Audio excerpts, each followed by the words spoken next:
रात सुनसान थी, बोझल थी फजा की सांसें, रूह पर छाए थे बेनाम गमों के साए। दिल को ये जिद थी कि तू आए तसल्ली देने, मेरी कोशिश थी कि कम वक्त को नींद आ जाए। खैर, ये तो साहिर लुधियानवी का कलाम है। इस कलाम का मेरी इस वाली बात से कोई ताल्लुक नहीं है। मैं पढ़ रहा था तो मैंने आपसे भी शेयर कर दिया। बहुत सारी माएँ, बहुत सारी बहनें, बहुत सारी बेटियां इस बात से परेशान होती हैं कि मंगनी हुई टूट गई, मंगनी हुई टूट गई, मंगनी हुई टूट गई। ये क्या है? बदनसीबी है, बदकिस्मती है, बदनजरी है, या क्या है? पहली बात तो ये है कि ये बात जहन में रख लीजिए, खुदा ना खास्ता अगर ऐसा कुछ हो जाता है तो इस पे इतना बवेला मचाने की ज़रूरत क्या है? ताल्लुक हैं, ताल्लुक बनते हैं, टूटते रहते हैं, ताल्लुक बनते हैं, टूटते रहते हैं, ताल्लुक टूटते हैं और बनते रहते हैं। क्या कोई इस बात की जमानत दे सकता है कि जिस शख्स से ताल्लुक टूटा इससे ताल्लुक ना टूटता तो ठीक होता? नहीं जमानत दे सकता।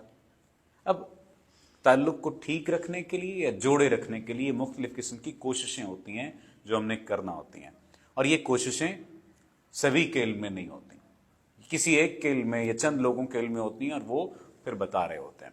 ये सारी बात बताने का मकसद ये कि बुनियादी तौर पर पिछले चंद दिनों में चंद एक ऐसे केसेस या चंद एक ऐसे मामलात आए जिससे ये बात वाज़ेह हुई कि बेटियां, बहनें और माएँ इस बात पर परेशान हैं कि जनाब मंगनी होती है, टूट जाती है। अच्छा, ठीक है, एक लड़का तो इस बात पर इतना परेशान था और मैंने उसको हिचकियां लेके रोते देखा है, सुना है मैंने उसको। बात यह है कि अगर खुदा न खास्ता ऐसा कुछ हो जाए तो उस पर तो परेशान ना हो। दूसरी बात यह है कि अल्लाह से भी तो मांग लिया करें ना। बाबों के पास जाना, फ़कीरों के पास जाना, हम जैसों के पास आना ठीक है, हल है, लेकिन अल्लाह से डायरेक्ट राब्ता भी तो हो सकता है ना। अल्लाह से डायरेक्ट राब्ता क्यों नहीं करते? 5 वक्त की नमाजें आपकी रेगुलर क्यों नहीं है? कुरान पाक को आप क्यों नहीं पढ़ते?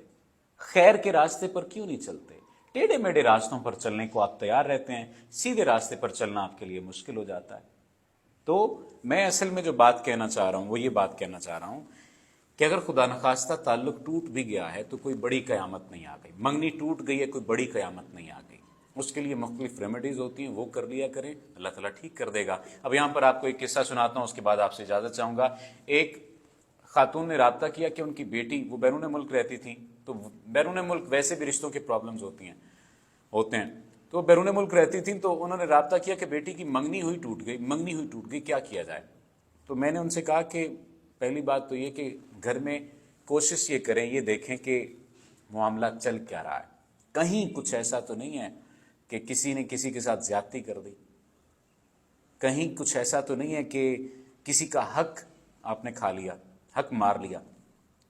उन्होंने कहा चलें हम इसको देखेंगे। फिर साथ ही मैंने उनसे कहा कि आप कुछ और ना करें, आप सिर्फ और सिर्फ खालिस्तन तौबा करके अल्लाह ताला से दुआ करें, चीज़ें आपकी ठीक हो जाएंगी। और साथ एक दो चीज़ें बताएं। 3 माह बाद उनका राब्ता हुआ और उन्होंने कहा कि सर हम आपको इनवाइट करना चाहते हैं, आप आना चाहेंगे? अगर आप आ सकते हैं तो हमें बताइए, हम आपको इनवाइट करना चाहते हैं। बात ये है, मैंने तो खैर क्या जाना था, या मैंने तो मेरी ज़ाहिर है मसरूफियत, मामला, चीज़ें मुख्तलिफ हैं। बात करने का मकसद ये है कि रिश्ते 3 माह में भी हो जाते हैं, ये कोई इतना बड़ा मसला नहीं है, लेकिन उसके लिए नीयत ठीक होनी चाहिए और उस फ्रीक्वेंसी पे आपको चलना पड़ता है जिस फ्रीक्वेंसी पे चीज़ें चल रही होती हैं। आपका बहुत शुक्रिया।